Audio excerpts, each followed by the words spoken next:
Let's get started by silencing our phones. I already did mine. I'm going to take my mask off because I won't be able to see from the fogging of my glasses. Thank you, everyone, for wearing masks. And welcome, and thank you for coming. I'd like to start by thanking the OteroArts board members, volunteers, and donors who've made the launch of this organization possible. I especially want to thank Chris Jones, our outgoing president, for taking the seed of an idea and making it into what you see around you. We have Loco Credit Union to thank for the purchase of this wonderful projector, which we just got 3 days ago. and the movie screen. We're planning to have a movie series here. The chairs were donated by several board members. We've had a number of anonymous donations that have allowed us to get a great start on our programming. It's thrilling to be part of building something of value for our community. You can all help by spreading the word, volunteering, donating, and attending these events. So again, welcome and many thanks to all of our helpers. Before I read, I want to spend some time talking about Pierre Bonnard, the painter who started it all. I'd like to mention that there are a number of Bonnard exhibition catalogs and books over here on this table, so feel free to just get up and go over there, pick up a book and look at it. We will be looking at some images on the screen as the reading progresses, but help yourself to the books in the meantime, pass them around, take them to your seat.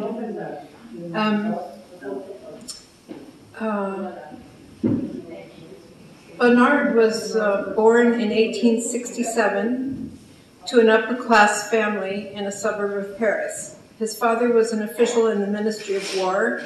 He was expected to become a lawyer, and he did attend law school but failed his exams. He was much more interested in painting, so he also attended 2 art schools in Paris. In 1890, he won a design contest for the French Champagne Company with this poster. Let's get over there to that poster. This is Bonnard's first self-portrait when he was 22. This was one of his early paintings. So on our way to the poster, let's just look through these slides because all of these will be mentioned in the reading. So this is called the croquet game. So there are a couple of things in this painting that are quite characteristic of Bonnard's style. The flatness of it, the way it's hyper-patterned and foreground blends into background. Also the curvilinear aspects of it, and the negative space. Let's go on to this one. This is the French Champagne poster, and I'm going to go ahead and scoot through the rest of these. That one was called Woman Slumbering. This is called The Siesta. These are images of his longtime muse and companion, Marthe. This is called Young Women in the Garden. And in the center is Renée Monchatti. She was Bonnard's model and mistress when he was in his 50s. And here in the corner, where you can barely see her face, is his wife, Marthe. And I think this is a little dog over here in the lower corner. This is a painting called The Palm, which we're going to talk about. This is called Earthly Paradise. This is a very late self-portrait.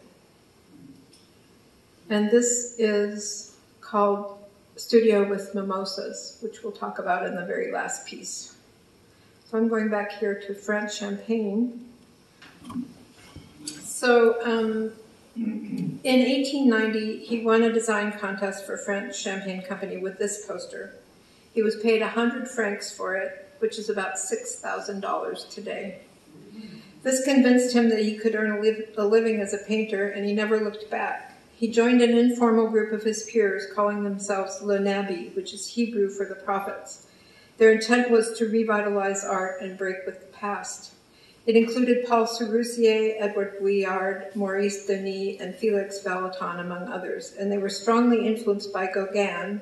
You can see this influence in the flattened perspectives and curvilinear forms in many of their paintings.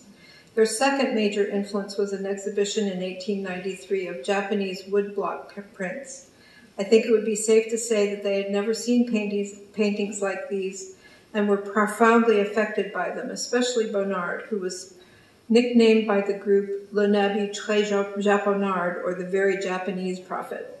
Bonnard's skewed compositional point of view, his habit of cutting off heads and appendages, of taking an almost photographic approach to a scene, all come from this influence. He kept examples of these woodblock prints pinned to his studio walls wherever he worked throughout his life. Another life-altering event happened in 1893. Pierre Bonnard met the woman who would be his lifelong companion, model, muse, and eventually his wife. While they met in 1893, and according to lore, were together from that day until Mart's death in 1942, they did not marry until 1925.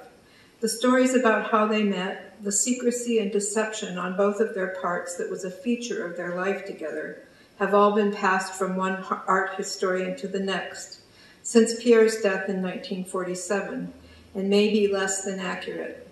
There's not been a lot of original research into their lives for a couple of reasons which I'll go into, and which bear on the question of why Bonnard is not as well known as his contemporaries, or as he deserves to be.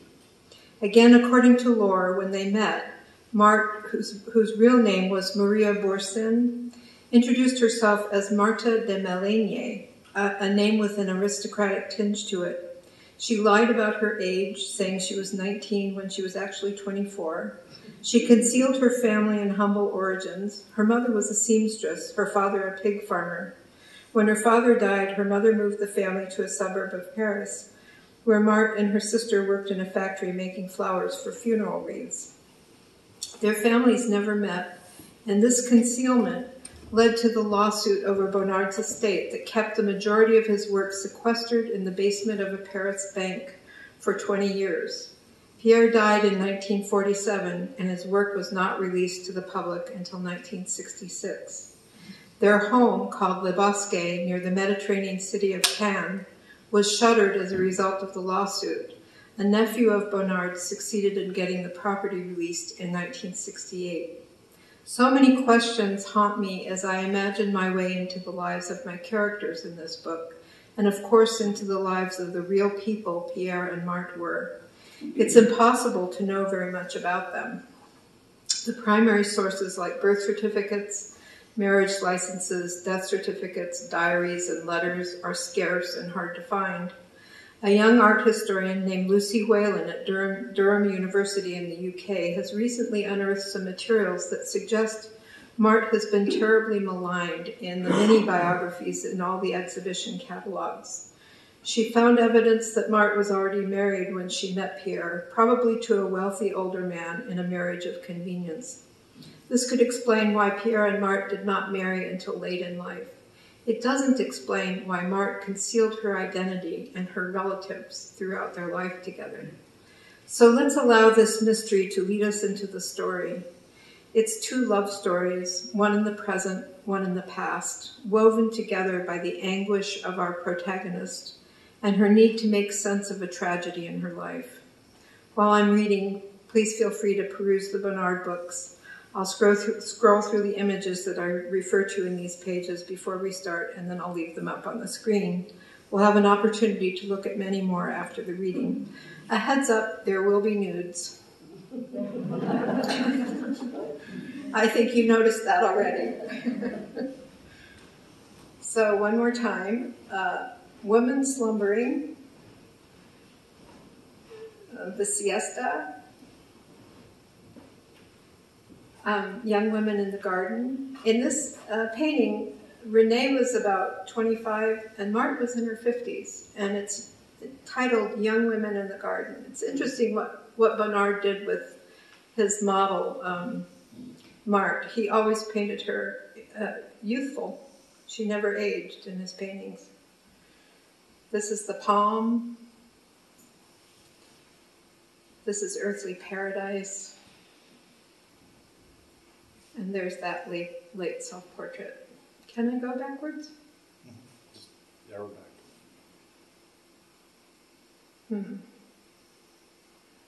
There it is. Okay. So I'm just going to leave this on one of them. Let's stay on young women in the garden. This is a very puzzling painting to me. And we're going to meet Pierre and Marthe. In the class-conscious Paris of 1893, clothing, its condition, and the way various articles were worn was still a reliable indicator of class. The haute bourgeoisie dressed in a very different manner from the working class. And though the young girls and young women who had flooded into the city from the countryside to work as laundresses, seamstresses, and hat makers, as clerks in the fashionable new department stores like the Bon Marché, as flower sellers and maids in the new hotels on the Champs-Élysées, had taken to adding bits of finery to their dress, a velvet throat ribbon, a touch of lace around the wrist, they were still identifiable as working girls. The fabric of their dresses was cheap, their shoes were thin leather, their hats were plain and made of inexpensive felt. So when Pierre saw the young girl struggling to cross the boulevard Haussmann, saw her hesitating before she plunged into that awful tangle of horses, trolleys, and icy mud, he could see immediately that she was poor, thin, young, and poor. Is that why he was drawn to her, as some sources say, like a sleepwalker? She represented the opposite of everything he knew. He'd been raised with all the comforts and strictures of an upper-class home. Maybe he saw something in that first glimpse that made him tingle with a sense of possibility, something that looked like freedom, an escape from the confines of the stultifying bourgeois life he had been raised to expect and could not bring himself to desire. Or maybe he just saw those dark, glittering, hawk-like eyes fastened on him and fell under the spell of their strangeness. That morning he had awakened in the narrow bed in an upstairs room of his maternal grandmother's house, where he often stayed to shorten the commute between the home of his parents in Fontenay-aux-Roses and his new studio in the Rue Pigalle. He felt more freedom here with his grandmother, less chafing under the thumb of his father's disapproval. Soon after graduating from law school, he had failed his civil service exam and disappointed his father's expectation that he would take up a career in law. He had dutifully studied the law, but his heart was not in it. He was determined to study painting and had paid his own way at Académie Julian, using the money he received for the French champagne poster. He'd gulped the coffee his grandmother set out for him, barely sitting down at the small round breakfast table, which was covered with a blue cloth and red china plates. He'd made a mental note of the colors and the gleam of an orange highlight on the curve of his red plate from the light slanting in at the window. His grandmother, who believed that butter held the key to good health, had smeared his croissant with a generous layer of freshly churned butter, yellow as an egg yolk and beaded with sweat.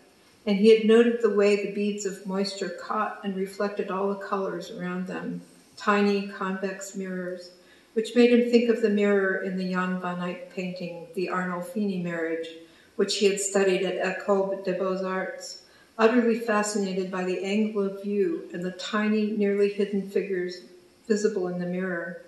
The time it took to process and file the image of the breakfast table and the glistening butter and to recall the painting was just a few seconds, temporarily occupying the foreground of his attention, while a dozen other thoughts, impressions, images, and memories hummed along in the background. Consumed with eagerness to get out the door and into the noise, bustle, and light of the city, to sneak up on and catch scenes from the new day in the small sketchbook he always carried in his pocket.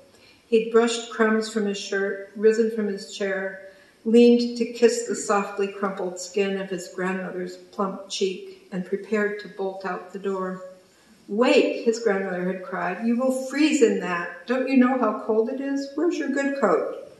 She'd bustled around in her wide black skirts and retrieved Pierre's wool coat from a hook behind the door. helped him into it, and wrapped a muffler around his neck. Now, shivering with cold and excitement, staring at the young woman next to him, he's grateful for the old woman's fussing. He can see that the girl is shivering too. He tips his hat and offers her his arm, shouting above the din of the passing trolley, "Take my arm, I can help you across." She does take his arm, and they dash into the madness, emerging stunned and breathless on the other side of the street. He wants to get her away from the noise and into someplace warm. He pulls her into a cafe and says, "Let me get you something hot to drink. Chocolate?" She nods and sits down at the only vacant table. The place is crowded with people trying to escape the cold. It's been a bitter, windy December, and now, a few days before Christmas, a new storm is moving in, bringing a hard, sleety, miserable snow. She removes her hat and brushes the melting snow and ice from it. Pierre returns with 2 steaming cups and sits down opposite her. The cafe is noisy but warm. He leans in to hear her reply to his question, "What is your name?" He notices the rich auburn color of her hair and the paleness of her skin and the gray quality of the light which softens her features. Sharp nose, sharp chin, fierce eyes. His fingers itch and he wants to pull out his sketch pad right now and capture that face. He has to sit on his hands to stop himself from getting out the nub of pencil and sketch pad. She leans forward, putting her mouth close to his ear, and says, Marta de Malegne. And you?" "Pierre Bonnard. I'm very pleased to meet you," he says in his most sophisticated manner. He has just turned 26, and though he is in all respects a man, he often feels like an adolescent, nervous and shy and awkward, especially around women. He wants to impress Mademoiselle Malegne, but he wants even more to draw her. She seems as nervous as he. Her eyes dart around the crowded cafe as if she's looking for someone. When they finally rest on him, he sees a strange and marvelous dance of color. The reddish highlights of her hair are repeated in her dense irises, which are flecked with amber, gold, and green. He thinks of his palette, the light from the studio window, the new tubes of terre verte and ochre he purchased just yesterday at Sennelier's. He leans in close again, pushing a strand of her hair gently away from her ear, and says, "I'm a painter. May I paint you, mademoiselle? My studio is just around the corner." So now I'd like to... I'm just getting started. I would like to tell you a story about this story. About 10 years ago, I slipped on ice and fell, hitting the back of my head. For quite some time, I was not able to work or drive, go to the grocery store, or do many of the ordinary things we all take for granted. Speech and conversation were difficult. I was hypersensitive to noise and light and easily fatigued. I was in a master's degree program in creative writing at the time, and of course I had to withdraw. It took about 4 years to recover enough to return to the program, and when I did, I was panicked that I would not be able to write, since the writing part of my brain seemed to have gone to sleep, as had the novel I was working on at the time of the accident. I didn't know what to do, but I knew I had to overcome my fear somehow if I was going to complete my degree. So I began writing letters to God. After about a week, these letters shifted to addressing the characters of my first novel. That went on for a few days, and then quite suddenly, a new voice appeared on the page. It was a woman's voice, and she was writing letters to a dead painter. Over the next few months, I got to know this character. Her name is Patience Mackenzie. She's staring down 50 and taking stock of her life. She works in a museum restoring paintings. She thinks it might be a little nuts to write to someone who's dead, but she can't stop. Let's meet her.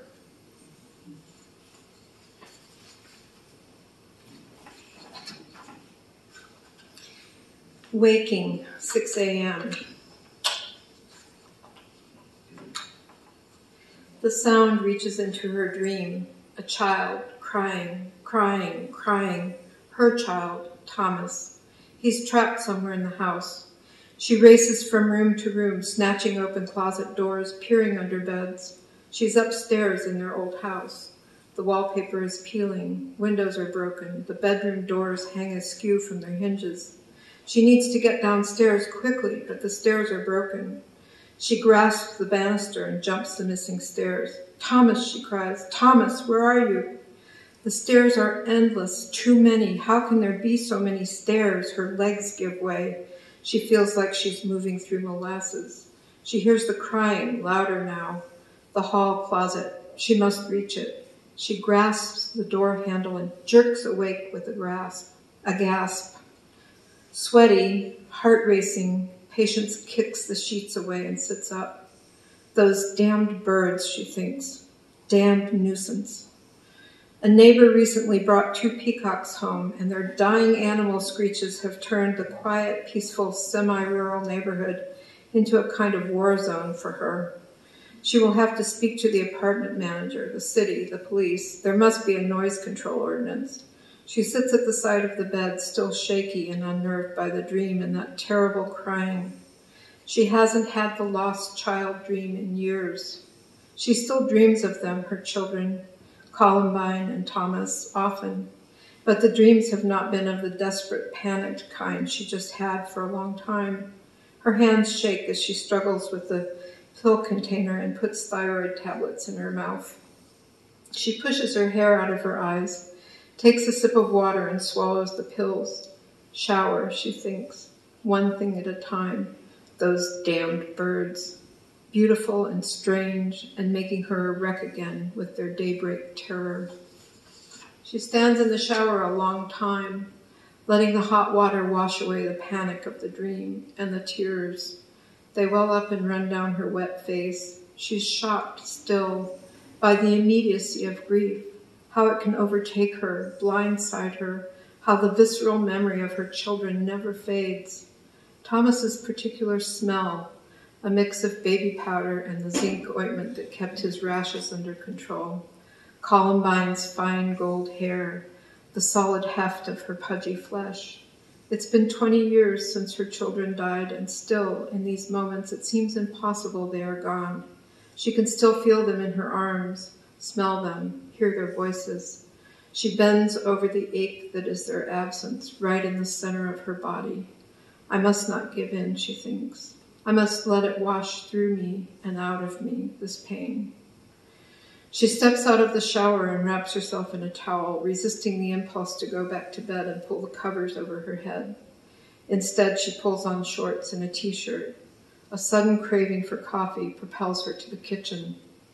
She takes down from its hook on the wall the fat, round, bright yellow cup, the one she searched for high and low and finally found in a dingy second-hand shop downtown, the one that can sometimes transport her to one of Mart and Pierre's breakfast tables in Antibes or Vernon or Paris, or most often in Le Cannet, to the long dining table covered with a red cloth where Pierre and Mart took their coffee for 30 years, while a breeze off the Mediterranean rustled the leaves of the palm and olive trees outside the big window, and the white cat purred and yowled until Mart pulled it up onto her lap and fed it bits of egg from her plate.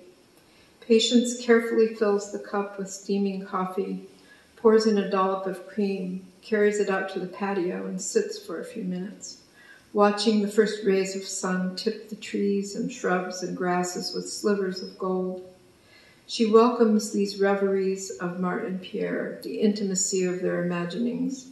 It's summer, and the day will turn hot quickly, so she can't dawdle for long. She drinks half the cup, goes back inside, gathers her hair into a ponytail, scrunches one of her ex-husband's golf caps down on her head, puts her phone, sketch pad, pencil, and keys in a small backpack, steps out the door and locks it behind her. Her morning walk along the river is too precious to risk, and she hurries to stay ahead of the heat that will envelop the city as soon as the sun is really up. This is another way she tries to stay close to Pierre, this morning ramble by the river, looking, jotting, sketching. Her route crosses a busy street. At 6:30 a.m., traffic is already backed up with people trying to get to work. She crosses at the light and takes the sandy path that veers immediately off into the bosque, the tangle of cottonwoods, river willow, mesquite, salt cedar, rabbit brush, and lush grasses that borders the river on both sides, making a wide green stripe through the city. She walks as close to the water as she can get, sometimes just a few feet away. She feels pockets of cool, moist air rising up from the earth, and she puts her hand out to receive the sensation. The river runs brown and flat, thinning now in high summer to a narrow wash in some places. If she's early enough, she could often see a blue heron where the river bends to the west and forms small, still pools under the trees. She has sketched this heron from a screen of willow scrub several times, watching its stately movements, its stillness, its piercing concentration and sudden stabs at the water, the silver cascade of drops off a wriggling fish in its beak. She thinks sometimes about how she might paint this scene, whether to render the bird, the fish, the water realistically, or sink it into a dreamy sort of cloud of impression, a quiet and subtle calling up of the feeling the scene engenders in her. She's been walking this path nearly every day for 3 years and has come to know the terrain and its inhabitants like the back of her hand. She's watched a pair of roadrunners build a nest in a big prickly pear cactus and hatch 2 clutches of eggs. She watched them feeding a blue-tailed lizard to the babies. She's in the habit of jotting down notes in her sketchbook, a la Pierre, the color of the sky, clouds, water, the temperature, the seasonal changes in vegetation. This has become a way of grounding herself in the world, a way of not thinking thoughts she does not want to think, a way of staying firmly attached to the physical. If she thinks about anything while sketching and making her notes, it's usually Pierre and Marthe and Renee. And Marthe's unknown family, the great mystery of that life of careful omissions. Pierre, Marthe, Renee have become like family to her, like aunts and uncles she never knew, only heard stories about, like ancestors with a solemn gleam of tragedy about them. After her walk, she makes breakfast and sits down with her thoughts chasing after that mysterious trio and her pen in hand. She has discovered that writing letters to Pierre and sometimes to Marthe is giving her a sense that the great burn scar of her heart is finally softening after all these years of being untouchable.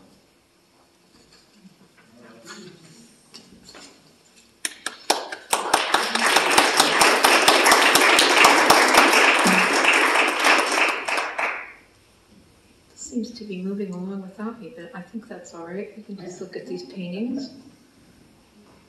So let's hear some of those letters.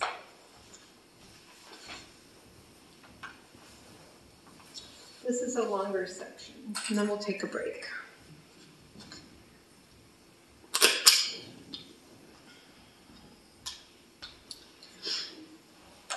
June 2nd. Dear Pierre, when I was 15, I attended an exhibition of your paintings at the art museum in the city near my home. It was a field trip for a handful of art students and our teacher, a Miss Catherine Nolan, who taught drawing and painting classes at the tiny high school in my hometown of 253 souls on the southeastern plains of Colorado. We had learned months in advance that the museum would be hosting the exhibit, so we had bake sales and car washes to raise money to stay overnight in a hotel downtown. It was a big event for me. I had only been to the city a few times.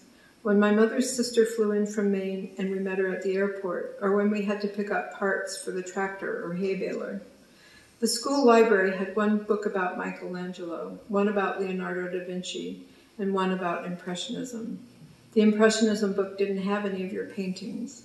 Miss Nolan passed around a few pictures she had photocopied from her own book, so I had seen French champagne and the croquet game before the trip. I still remember the little jolt of pleasure I felt as I studied them. They were so odd, so full of a peculiar vitality and wit, a weird, skewed point of view, and I kept the pages until the girl behind me kicked my desk and asked if I was going to hog them all day. Though it didn't become clear to me until many years later, I can trace my preoccupation, some would say obsession, with your paintings, and yes, with you, back to that day, to the first pictures of yours I saw, badly reproduced, in an overheated classroom smelling of chalk and Miss Nolan's Toujours Moi perfume. I knew it was Toujours Moi because I saw the bottle one afternoon when she left her purse open on the edge of her desk and it turned over, spilling out her tampons and makeup and crumpled up cigarette packs. That scent, something green, something musky, something sweet, made me want to open the windows in the middle of winter and holler at the sun to hurry up and come back to us. There have always been two things that can put me in a trance, smelling that perfume and looking at your paintings. In high school, I spent all my free time in the library studying the Michelangelo and Da Vinci books. I copied Leonardo's Angel of the Annunciation and Madonna of the Rocks. I sketched the faces of Michelangelo's slaves. I drew their hands. I tried to draw Christ lying across Mary's lap in the Pietà, but these sketches were so crude I gave up on them. I'd been drawing since I was very young, making portraits of my parents and my horse, drawing my bed and dresser, the windows in my bedroom, the curtains, my own feet and hands. I drew whatever I saw. My mother had a small wooden deer carved from light-colored wood. It had its legs tucked under it. Its face was long and narrow. I drew that statue over and over until it actually looked like a deer. It had a real body, shape, texture, being. It looked like it might stand up and walk right off the page. That gave me a secret humming pleasure I could find again and again with the simplest of tools, my attention, a pencil or paintbrush, a blank page or canvas. But I want to get to the reason I'm writing this letter, Pierre. Sometimes things happen early in life that mark a person forever. Seeing your paintings on that school field trip more than 30 years ago marked me in ways I'm still trying to understand. If I hadn't gone on that trip, hadn't stood in front of the palm and completely lost track of time, hadn't seen earthly paradise, I know certain things might never have happened to me, and the twisted path of my life would have taken other turns I can't quite imagine. The path has brought me here now, to this desk by the window, where I spend my mornings wondering what the breeze off the Mediterranean at La Canée smells like, wishing I could enter the bedrooms and studios and kitchens and gardens you and Mart inhabited, wondering what really happened between you and Renee, you and Lucienne, wondering what it was like to be in a room with you, to smell the paints and turpentine, to watch light enliven a canvas you were working on. This is how I spend my mornings, studying reproductions of your paintings in every exhibition catalog published during your lifetime and since your death, reading every scrap of biography I can find and every word written about your work. I spend my afternoons in the restoration rooms of the local art museum, repairing paintings that have suffered damage of one kind or another. I'm working now on a canvas, a minor still life by Raphael Peale, that was stored improperly for decades. There are small areas where the paint has begun to separate from the canvas, some water damage, a bloom of white mold on the bottom edge of the frame. I feel sometimes as if I'm doing a kind of surgery. The work is delicate and precise and can be backbreaking. It's difficult to get a comfortable angle of approach with the instruments. The heaters and hoses and spatulas, the surgical scissors, the wax, the stabilizers and fillers. Great care is required, not only for the piece being conserved, but for the health of the conservator. A splash of acid in the eye, one good lungful of toxic filler, and this little job I love so much would be over. I keep wandering off the point, Pierre, a habit my ex-husband never tired of calling to my attention. When I saw the palm and the other paintings in that exhibit so long ago, the effect was not immediate. I breathed in a germ, a slow-acting virus that took its time, bringing me to my knees. I didn't know I'd been infected, went on about my life as if nothing had happened. but the germ grew in me and bent me to its will, its purposes. I'll tell you the story of that bending, Pierre. It will take some time, but you have plenty now. Why you? Because when I look at your paintings, a pressure that is inexplicable rises up beneath my breastbone, a pressure that is equal parts pain and pleasure, and because of the way your layered time opens and exudes a complex perfume, like exotic blossoms in dense tropical heat. I need to tell someone. A better question might be, why not you? An acolyte, Patience Mackenzie. June 10th. Dear Pierre, I've been staring at young women in the garden for the last 20 minutes, trying to see it clearly. Renee looks a little drunk or sun-dazed. I see the massy gold halo of her hair, the swath of sun-drenched path behind her. There's something aqueous about her eyes. The shadow from that tree makes them an opaque blue-green, like the sea beneath restless clouds. Did she have a bit too much wine at lunch? Or is she just high from being there with you and Mart in the garden? Did she know what she was getting into? Was this an innocent first luncheon before you were sleeping with her? Did you do it under Mart's nose, or were you discreet, as the French are known to be in these matters? Renee's desire is all over her face. Or is it your desire for her that we see shyly reflected back from her countenance? And Mart's anguish over this gorgeous intruder, so palpable in her averted face, her dark clipped hair, her hesitant push into the picture frame from the far right edge. She's barely distinguishable from the tree. You sly thing, Mart is all darkness, Renee all light. Was it really so simple? Patience. June 18th. Dear Pierre, what a shadow man you are.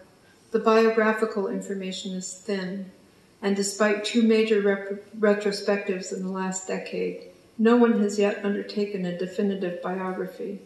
I wonder if it's because there's too much mystery, too little evidence on which to base the story of your life, without veering off into the dangerous realm of fiction. I find myself wondering about your life as much as your art. You left only your work for us to read. It is the text of you. Everything has to be inferred, deduced, translated from your language of line and color, and most especially form, that startling compositional flair, ruthlessly wild and uncompromising. I love Picasso, too, but I can't stand his arrogance and chauvinism, that male stupidity, turning everything into a contest, a conflict, man against nature, the heroic painter as super stud. He called you a sissy because your way was the way of water, subtle, insistent, the way of being over doing, though you did plenty, hundreds of canvases, drawings, sketchbooks. I have all the catalogs, and still I find paintings on the internet I've never seen in any book or museum. Fondly, Patience. July 8th. Pierre, how is it that you never had any children? Pardon my prying, but was Mart sterile? Were you? Did you practice the rhythm method, or did you send away for those little packets of French letters, flouting your Catholic upbringing? Did you use the old tried and true coitus interruptus? Did Mart have an unwanted pregnancy, an abortion? How little we know about you two. It's clear from your paintings there was plenty of sex. All those intimate and sensuous views of sleepy postcoital Mart, stretched out on her back, legs still parted a little, or on her stomach, her face buried in a pillow, oblivious to the ripeness of her exposed buttocks, the sinuous curve of her back, what that might stir in a viewer. No, she's in the little death, and it's you who's awake and looking, stopping the moment for all time. 100 years later, the rank, musky odor of sex still wafts off those sheets. How did you do that, Pierre?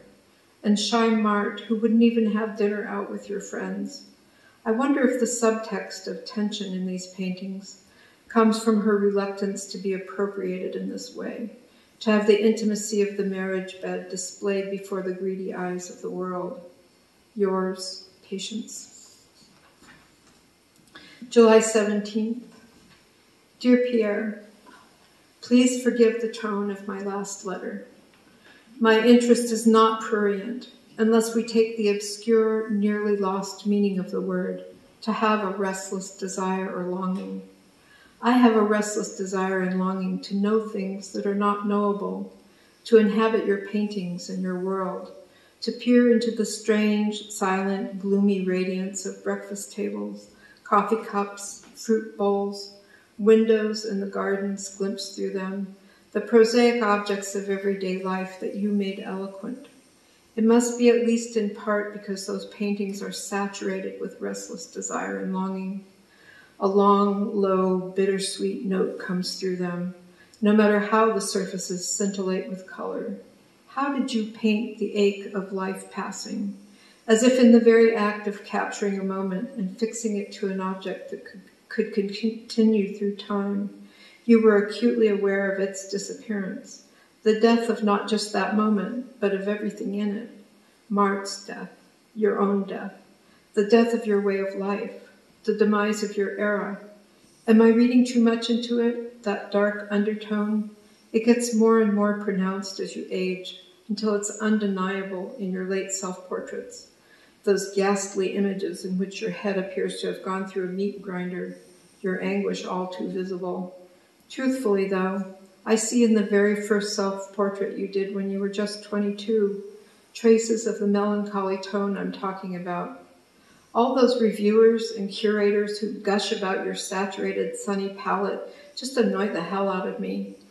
Do you mind me being so direct, Pierre? I'm trying to get at something that's hard to describe.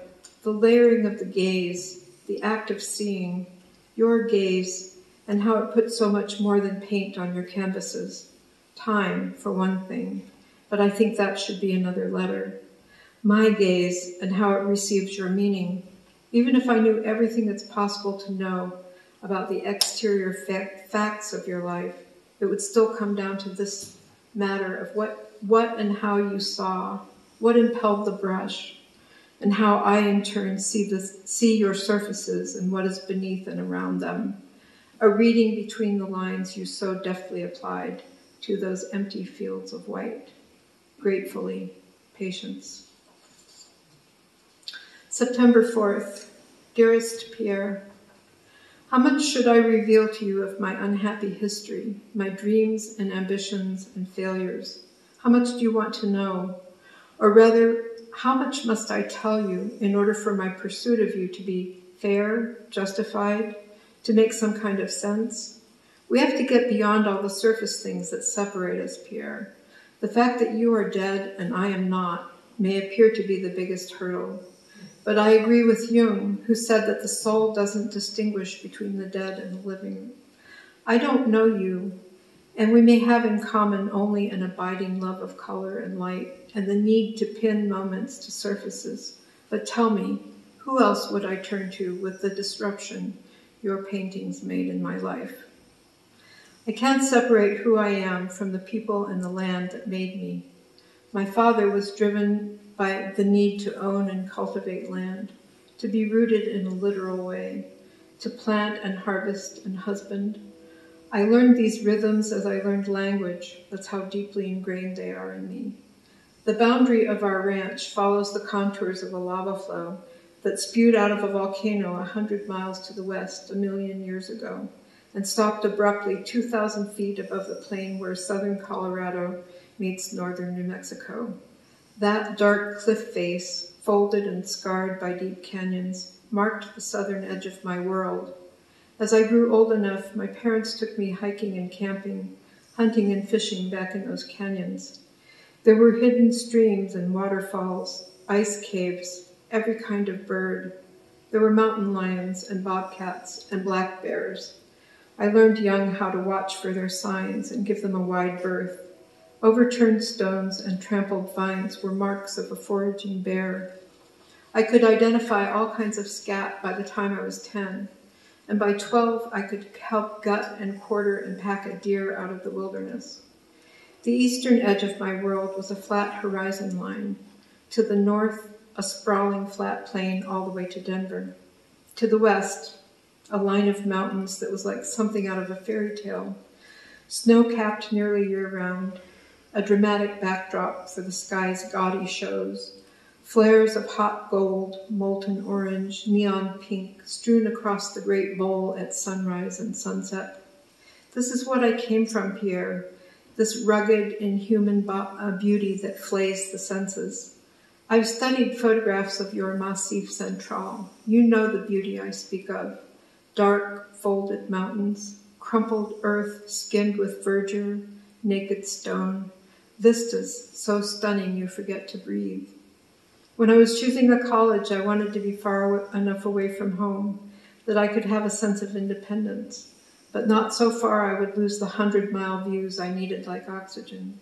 I found a small college in New Mexico that had a reputation for taking painting seriously. Miss Nolan said I would be studying with some exceptional painters, and it turned out she was right. I was so eager to learn, not just about art, but about life. I'd grown up isolated and sheltered, and I was hungry to taste everything. So it wasn't long before I was sleeping with my drawing instructor, a sculptor known for his figures in marble and bronze, and a stern taskmaster in the studio. I skipped classes to model for him. He said my cheekbones made him think of ravens in flight. I washed his clothes, cooked his breakfast, and in general did exactly the opposite of what I had planned. I thought I was in love. I didn't know then that there are different kinds of love. My affair with the sculptor was a small, harmless infatuation.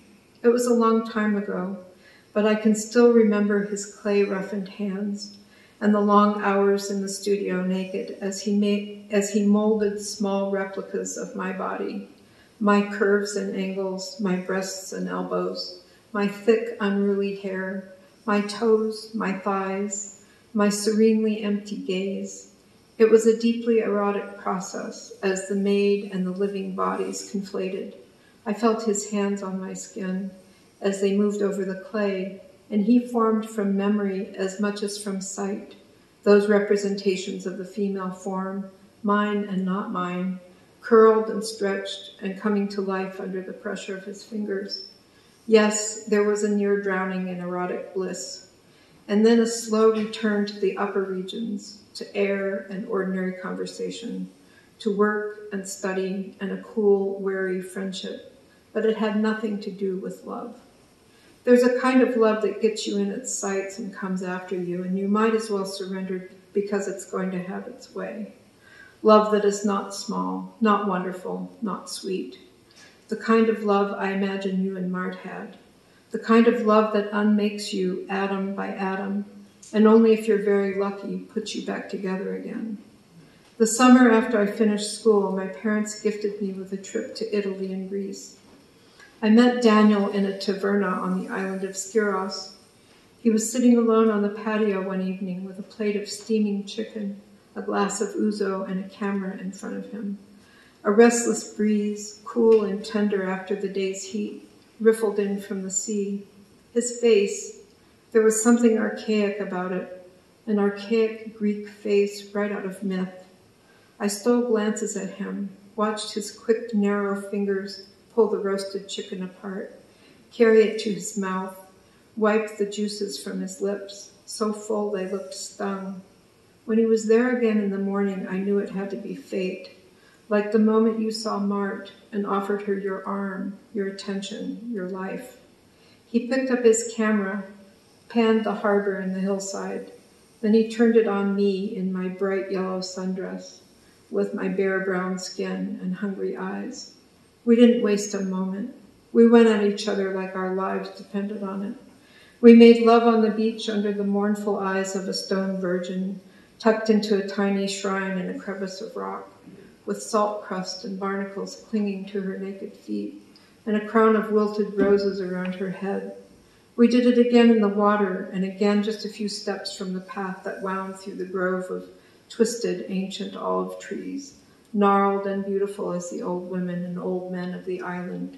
And how many times, in the bed with the white sheets, coarse from the soap the old woman used to wash our sweat from them, we were careless, in a hurry, run over, flattened by love. His arms brown as oiled wood, his eyes the blue of shadows under the rocks in the cove where we swam, weaving a new sort of sea creature with our limbs, joining and parting, like some giant anemone loosened from its mooring by the waves. By summer's end, I was pregnant with our daughter Columbine. The drumming of fate was so loud in our ears. What could we know, Pierre, about the dark seeds we were planting, the beautiful and poisonous flowers, the bitter fruit they would bear? Yours always, Patience. You want a break? Yes, let's take a break.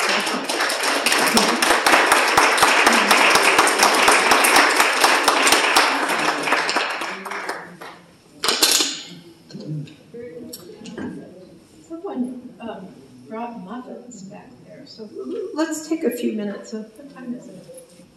I think we have half an hour more.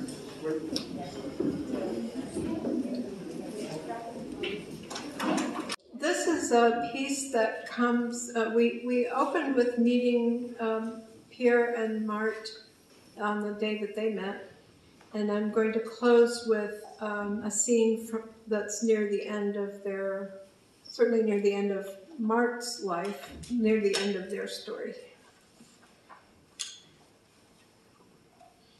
December 1941. Mariette shivers and huffs as she carries chunks of coal in an old bucket from the snow-covered pile at the bottom of the stairs. 50 stairs set into the hill at the side of the garden, stairs almost as steep and narrow as a ladder, crowded on both sides by dead sago palms and the black icy skeletons of oleander, rosemary, and all the neglected shrubbery that might or might not live through this terrible winter. The stairs are icy and her progress is slow. She sets the bucket on a step above her, gathers herself, and finds her footing on the next step before trusting her weight to it. If she slips and falls, who would help her? Not the old man, he's so frail, and certainly not Madame Bonnard, who has been so ill she would be in her bed if it weren't for the cold. The living room is the only room in the house with a fireplace, the only one they can keep bearable, at least until the coal runs out again. They have set up a cot for Madame Bonnard to sleep by the fire. Monsieur Bonnard has been sleeping on a pallet of blankets next to her, and Mariette has been staying overnight, sleeping on a pile of old burlap bags she found in the basement. Usually she walks home each evening to her own house, a half-mile down the hill toward Le Canet, but now she doesn't want to leave the old people alone in this cold. The spell of intense cold and bad weather has lasted much longer than any in her memory. Several weeks now, with violent wind and just enough snow to make everything more difficult. Mariette's lips are a light violet color, and her face is contracted in a mask of worry. She tucks her chin down into the scarf wrapped tightly around her neck. No, if she falls, it will be the end of them all. She's worried about the coal running out and the food.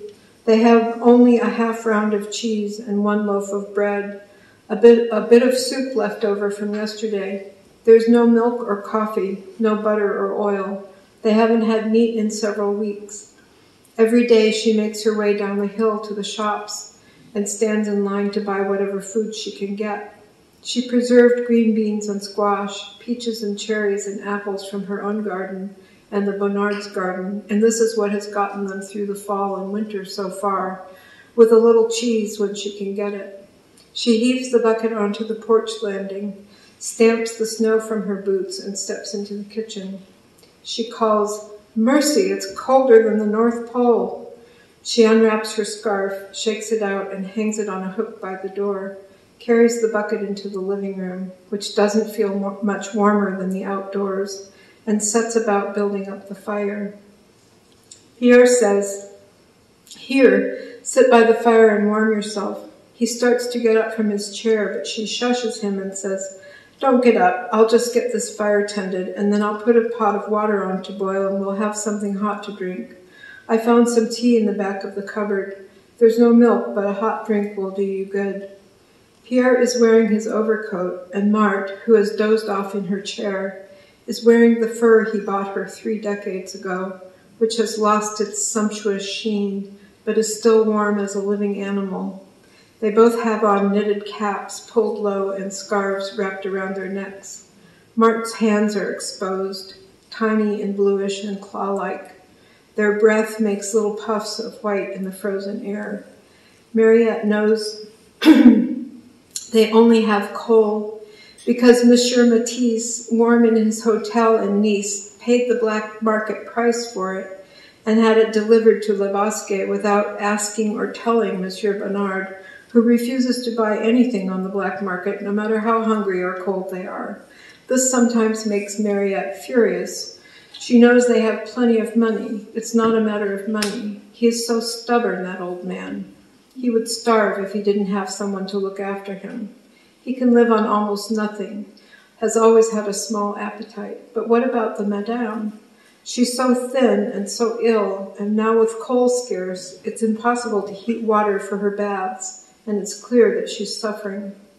Mariette gets her scarf from the hook in the kitchen and tucks it over Madame Bernard's lap to cover those cold, bluish hands, careful not to wake her. Then she hangs an old pot in the fireplace to heat water and bustles around, setting out plates and cups at the end of the long table closest to the fireplace. She sets the teapot by the fire to warm and puts out slices of bread and cheese and a spoonful of peach preserve she's been saving. She grows more cheerful as she works, humming to herself, thinking about how much Madame Bernard will enjoy the peach preserves and the scavenged tea. On the wall opposite the table, one of Bernard's canvases is stretched and pinned. It's been so cold he can only work near the fire, so he moved his canvas from his studio and pinned it to the wall where he can see it and think about it while he sits by the fire. It's been so difficult, this bad weather, not because he's suffering from the cold, he barely feels it, but because he's confined to the house and he needs his morning walk almost more than he needs food. He needs to look at the trees, the light glancing off the red-tiled roofs of the village below, the everlasting sea, always full of surprises. He has sunk more and more into himself as this imprisonment has dragged on. Accustomed to working every day, he has let the canvas languish now for perhaps a week. He doesn't know how long, too long. He's losing track of time. He looks at it now and lets his eyes unfocus, so the picture resolves into just lines, angles, and areas of color. The canvas is the one that will become, over the course of 6 years, the painting titled Studio with Mimosas. Begun in the spring of 1939, when the mimosas were in vast, brilliant bloom, filling up nearly the whole of the garden with their flamboyant, shuddering gold, almost obscuring the view of La Canée, the sea, and the mountains beyond. Bernard looks at the canvas, which has the fulminating mimosas, the lines of the window, red roofs, pale lavender sea, indigo mountains filling the foreground and background, but only long scratches of rust and ochre along the blank left margin. The lower left corner contains nothing.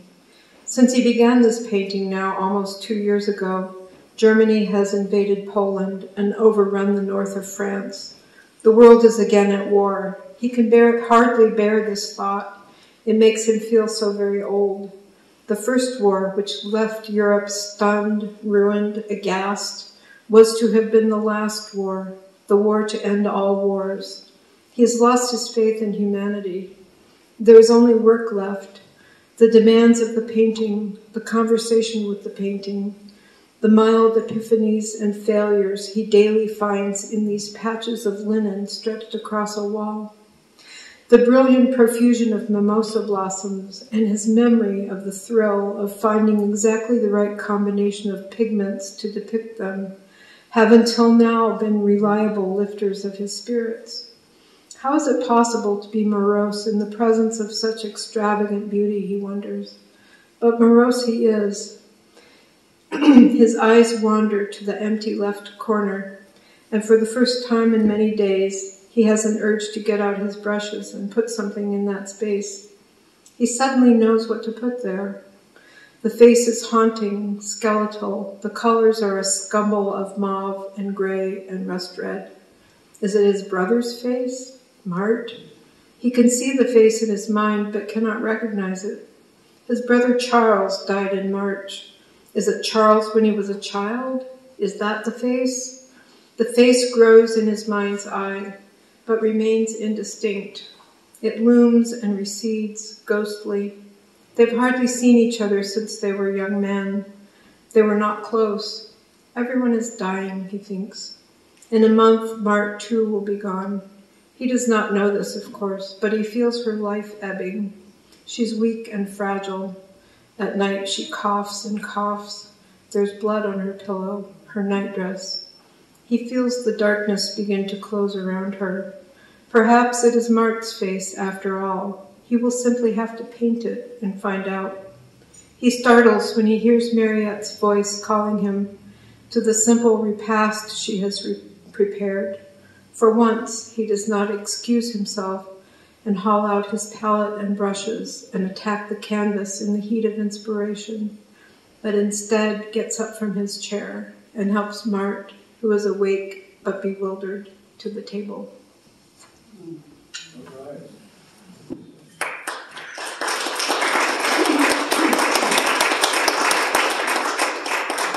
So I have some more, and I would love to read some more, but I think my voice is going, and I would like to know if anyone has questions, and I'd also love to show you a bunch more paintings. Can you just while you're starting the questions, can you put that, the Mimosa painting? Yes, yep, I meant to have that up.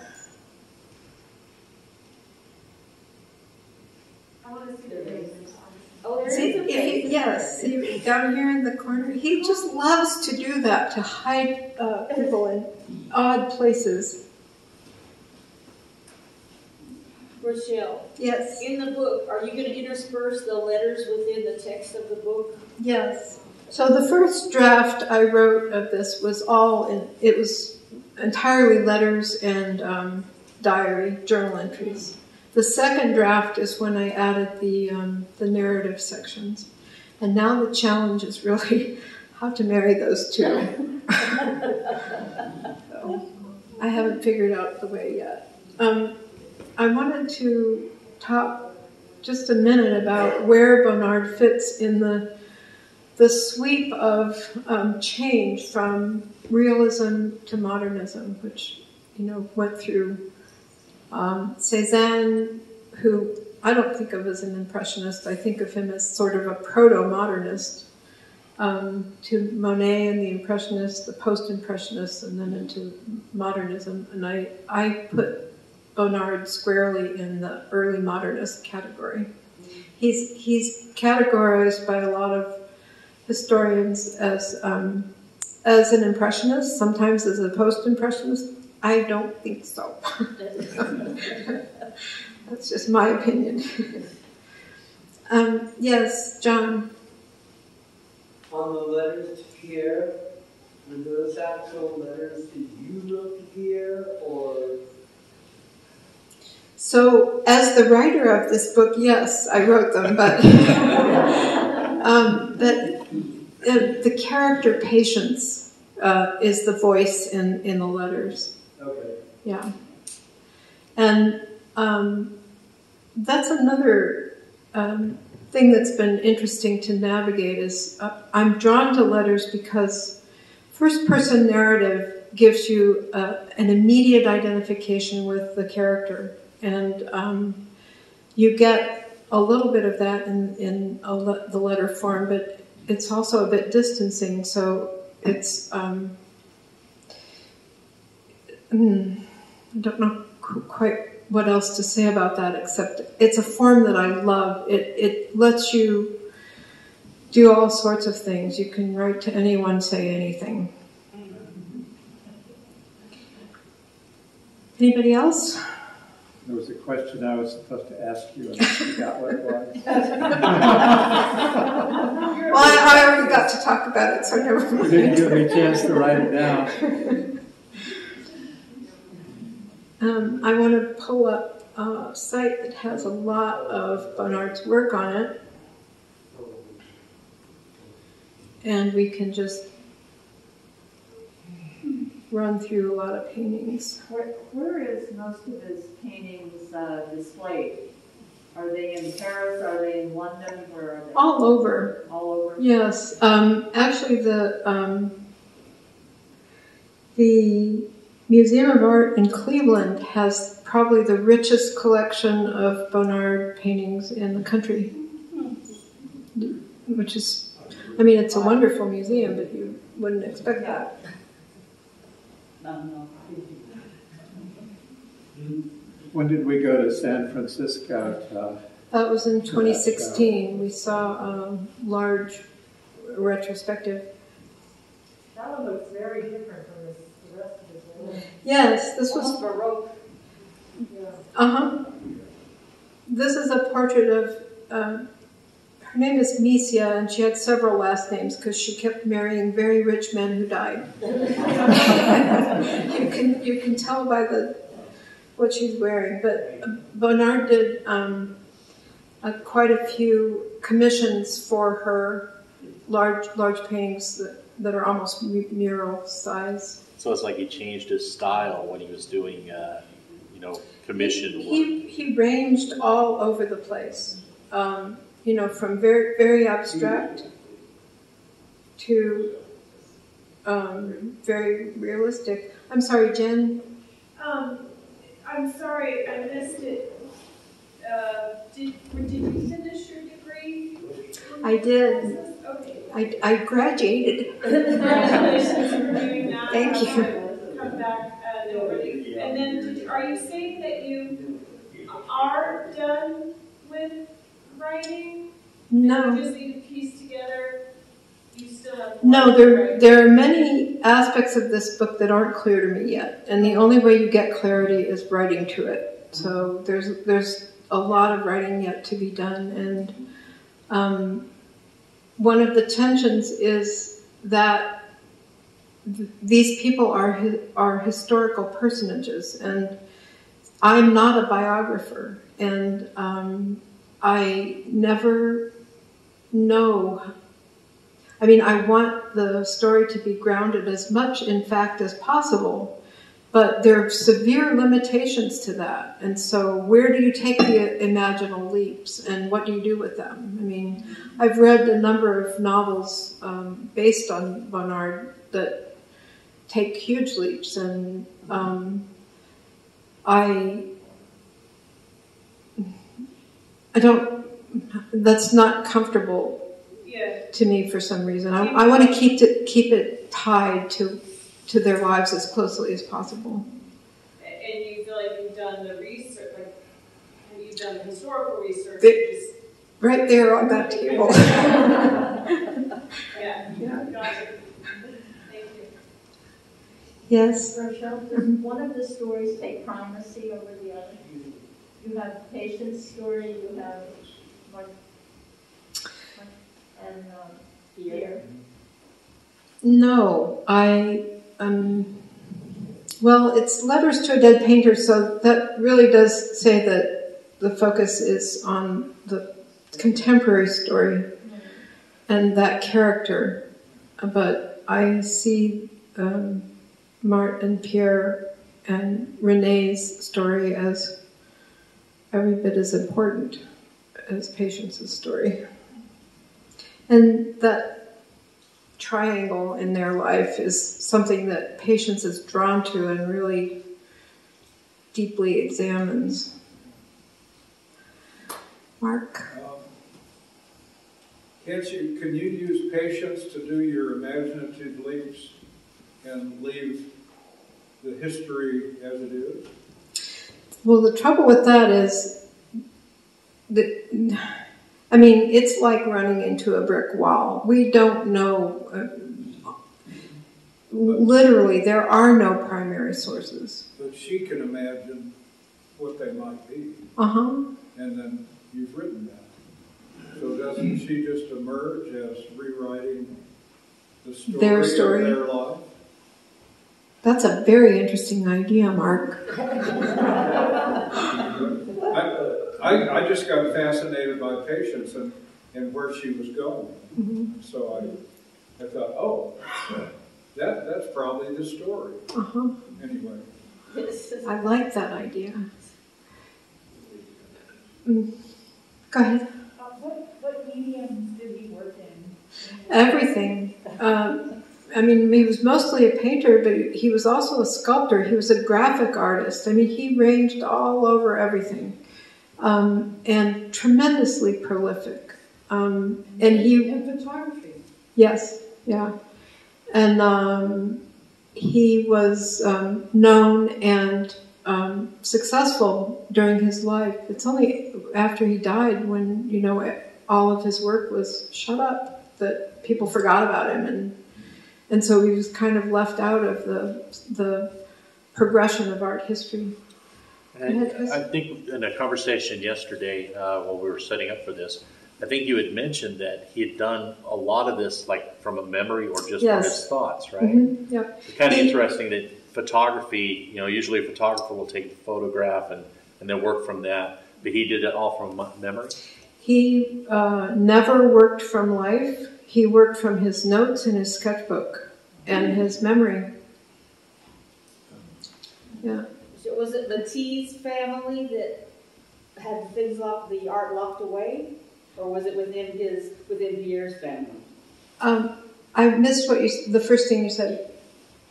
Okay, was it Matisse family that? No. No, it was within Pierre's family.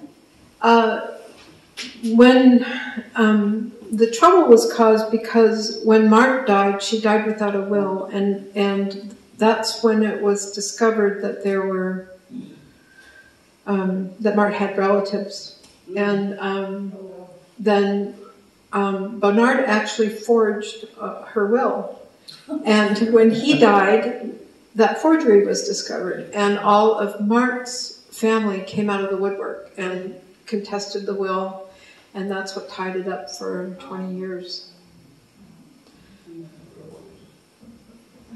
Yes, Sue? If you had continued to read this evening, would we have learned about Patient's children? Not in this section. Do you, as the writer, know what happened to them? Do you mean why they died? No. They had a genetic disease. It's called Barrett's, I think. Esophagus. Sorry, what? Barrett's esophagus. No, it's causes wasting.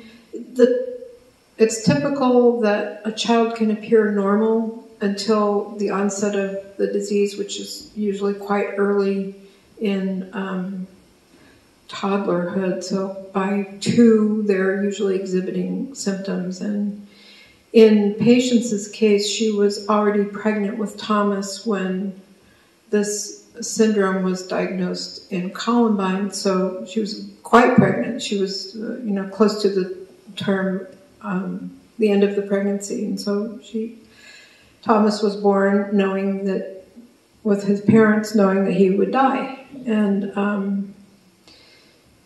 so yes, she lost both of her children to this illness, and it's caused by both parents having a recessive gene. So part of the story is if Patience hadn't married Daniel, this wouldn't have happened.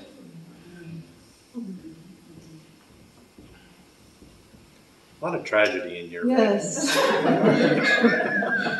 Yep. Sex and death. And rock and roll.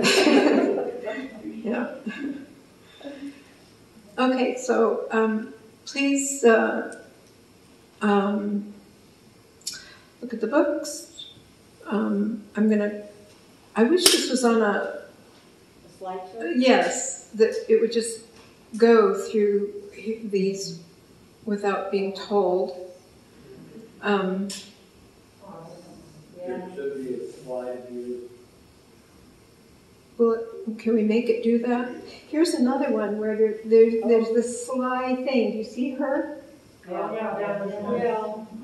That looks like Matisse. It does. Matisse and and Bernard were contemporaries, very close in age, and good friends. And one of the books over there is letters between them. Jen? We also noticed a lot of animals. Yes. Did you have animals? Yes, they always had dogs and cats. Yeah, they didn't have children that we know of. Although, you know, that's one of the things that I've wanted to do with the story is have the lost child. I like that. Yeah, isn't that lovely? It looks almost like Van Gogh.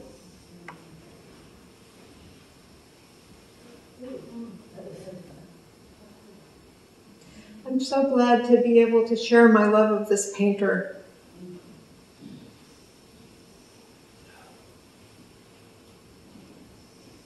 Thank you for introducing him. Yes. We'll look forward to your book coming out. Yes. Me too. I've been at it a while. Oh, wow.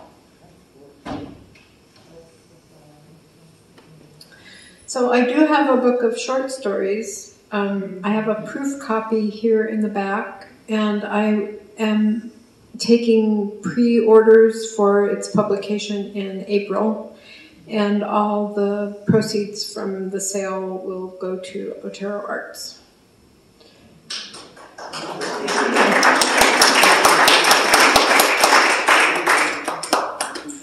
I think I'm on. Thank you, Rick. Thank you, Rochelle. Thank you.